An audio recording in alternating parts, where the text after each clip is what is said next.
কি হয়ে যায়, আল্লাহর খলিলকে যখন আগুনের কুণ্ডলিতে নিক্ষেপ করা হয়, আল্লাহর খলিল ইব্রাহিম আগুনের কুণ্ডলের মধ্যে বসে বসে মানুষগুলোর দিকে তাকিয়ে হাসতে শুরু করে দেয়। কারণ আকাশ থেকে রব্বুল আলামিন স্পেশাল ভার্ডিক্ট নাজিল করেছেন, স্পেশাল হুকুম জারি করেছেন, কুলনা ইয়া নারু কুনি বারদান ওয়া সালামান আলা ইব্রাহিম। ও আগুন খবরদার, সৃষ্টি শুরু থেকে তোকে একটা ধর্ম আমি বাতলে দিয়েছিলাম, তোর ধর্ম আগুনের ধর্ম হলো যা পাবে জ্বালিয়ে সারখার করবে। আল্লাহ বলল, আগুন তোর ধর্ম দিয়েছিলাম, তুই সব জ্বালিয়ে পুড়িয়ে সারখার করে দিবি, কিন্তু ক্ষণিকের জন্য আমি তোর জ্বালিয়ে দেওয়ার ক্ষমতাটাকে কেড়ে নিলাম, জ্বালিয়ে ভস্ম করে দেওয়ার ক্ষমতা আমি কেড়ে নিলাম। কুনি বারদান, ঠান্ডা হয়ে যা, কিন্তু এত বেশি ঠান্ডা হবি না আবার আমার ইব্রাহিমের জন্য সর্দি লেগে না যায়। সুবহানাল্লাহ, এত আস্তে বললে হবে? কুনি বারদান, বারদ মানে বরফ, ঠান্ডা, ঠান্ডা হ, কিন্তু এত ঠান্ডা হবি না যাতে আমার ইব্রাহিমের কষ্ট হয়। আগুন বলে, আল্লাহ একবার বললাম ঠান্ডা হ, আবার বলো এত ঠান্ডা হবি না যাতে খলিলের সর্দি না লাগে। কেমন ঠান্ডা হব, কেমন এনভায়রনমেন্ট তৈরি করে দেব বলো? আল্লাহ বললেন, সালামান আলা ইব্রাহিম, আমার খলিল, আমার কলিজা, আমার ইব্রাহিমের জন্য তুই জান্নাতের গুল বাগিচা হয়ে যা। ও ভাই, নবী মুসার মতো ঈমান হলে রাস্তা হবে সাগর জলে, নবী ইউসুফের মতো ঈমান হলে একে একে দরজা খুলে, নবী ইব্রাহিমের মতো ঈমান যদি আজও থাকে বিদ্যমান, অগ্নিকুণ্ডে দেখতে পাবে খুবসুরত ফুল ভাগা। কুলনা ইয়া নারু কুনি বারদান ওয়া সালামান আলা ইব্রাহিম। বান্দা যখন মুখ দিয়ে বলে হাসবুনাল্লাহ, আমার আল্লাহ আমার জন্য যথেষ্ট, এই বলে যখন নিজেকে সঁপে দেয়, তার কি লাগবে ওই দায়িত্ব স্বয়ং নিয়ে নেয় কে? সবাই বলেন, স্বয়ং নিয়ে নেয় কে? তাহলে আমার প্রিয় ভাইরা, বিপদের শুরুতেই আমরা বলবো ইন্না লিল্লাহ। শুরুতে কি বলবো? এরপরে যেই বাক্যটা পড়ে নিজের পরিস্থিতিকে আল্লাহর দরবারে সঁপে দিব, সেটা হচ্ছে হাসবুনাল্লাহ। সেটা কি?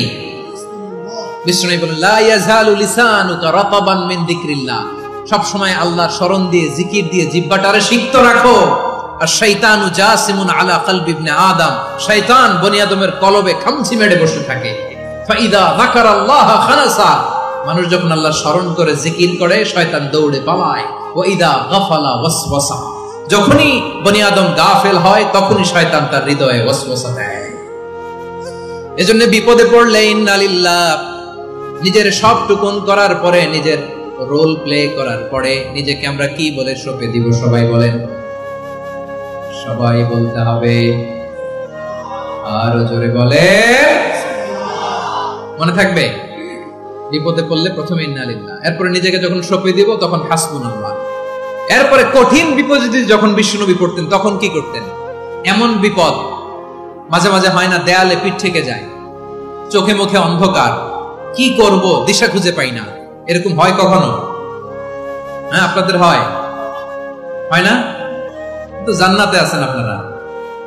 হয় হয়, এরকম হয়েছে না যে দেয়ালে পিঠ থেকে গেছে, চোখে মুখে অন্ধকার, কই যাব, কি করব, বাঁচানোর কেউ না, এরকম হয়েছে কখনো আপনাদের? যদি হয় তাইলে এটার সলিউশন বলবো, না হইলে তো এগুলো বলে লাভ নাই। হয় হয় হয়, বিশ্বনবী এরকম কঠিন বিপদে পড়েছেন জীবনের কিছু কিছু মুহূর্তে। ওই মুহূর্তে বিশ্বনবী স্পেশাল দুইটা দোয়া পড়তেন, এই দোয়াগুলো আপনাদেরকে জানিয়ে দেয়। বিশ্বনবী বলেন, কঠিনতম বিপদে যখন পড়বা, দেয়ালে পিঠ থেকে যায়, চোখে মুখে অন্ধকার, বাঁচার কোনো উপায় নাই, তখন পড়বা লা ইলাহা ইল্লা আনতা সুবহানাকা ইন্নী কুনতু মিনাল যালিমিন। আল্লাহ, তুমি ছাড়া কোনো ইলাহ নাই, তুমি পবিত্র, নিশ্চয় আমি জালিমদের অন্তর্ভুক্ত। সুবহানাল্লাহ বলেন। এই দোয়া সাইয়েদনা ইউনূস আলাইহিস সালাম পড়েছিলেন যখন মাছের পেটে ছিলেন। কিসের পেটে? এবং অনেক মুফাসসিরিন ইকরাম বলেছেন, অনেক আহলুল ইলমরা বলেছেন, এটা হচ্ছে ইসমে আজম। ইসমে আজম এমন দোয়া যেটা দিয়ে দোয়া করলে আল্লাহ দোয়া কবুল করে, কিন্তু এটা কোনটা এটা নিয়ে ইখতিলাফ আছে। কোন কোন আহলুল ইলম বলেন এই লা ইলাহা ইল্লা আনতা সুবহানাকা ইন্নী কুনতু মিনাল যালিমিন এটা হচ্ছে ইসমে আযম। সাইয়েদনা ইউনূস আলাইহিস সালাম পড়েছেন, আপনারা পড়েননি? তুফান হইলে পড়েন না? আমাদের এলাকায় তো এটা খুব, এটার উপর ব্যাপক আমল আছে। পটুয়াখালীতে কি অবস্থা বলেন? পড়েন পড়েন পড়েন পড়েন। একটা গল্প শুনেছিলাম, পাক হানাদার বাহিনী যখন বাংলাদেশে অ্যাটাক করতো, ৭১ সালের ঘটনা বলতেছে, আমরা তো দেখি নাই, শুনছি আর কি। ৭১ যদি দেখতাম এতদিনে রাজাকার হয়ে যেতাম।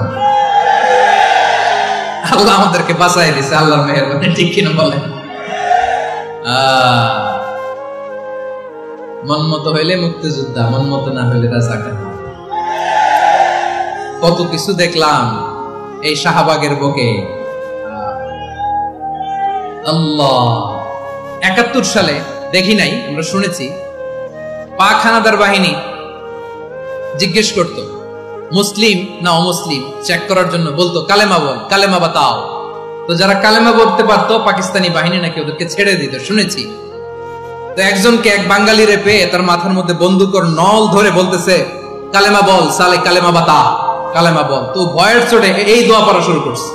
ও পড়তেছে লা ইলাহা ইল্লা আনতা সুবহানাকা ইন্নী কুনতু মিনাজ জালিমিন। পাকিস্তানি বলে সালে ये तो मुसीबत का কালেমা है, বাঙালি কয় হাম তো ভি মুসিবত মে হ্যায়। পাকিস্তানি বলে বেটা কোন দোয়া বললি, এটা তো মুসিবতের কালেমা। কয় আমিও তো মুসিবতে আছি, আমার মাথার মধ্যে বন্দুক ধরে তুমি আমারে কালেমা জিজ্ঞেস করো, এখন কোনটা কালিমা আর কোনটা কি দোয়া, আমার হুঁশ আছে নাকি? প্রিয় ভাইরা, আসলে এটা দুআউল মুসিবা, বিপদে পড়লে এই দোয়া পড়তে হয়। লা ইলাহা ইল্লা আনতা সুবহানাকা ইন্নী কুনতু মিনাজ জালিমিন, এটা পড়বেন আপনারা। এই দোয়া পড়ে সাইয়েদনা ইউনূস আলাইহিস সালাম মাছের পেট থেকে রক্ষা পেয়েছিলেন। রক্ষা করেছিল কে? ইউনূস নবী রে যখন খাইলো মাছেতে গিলিয়া,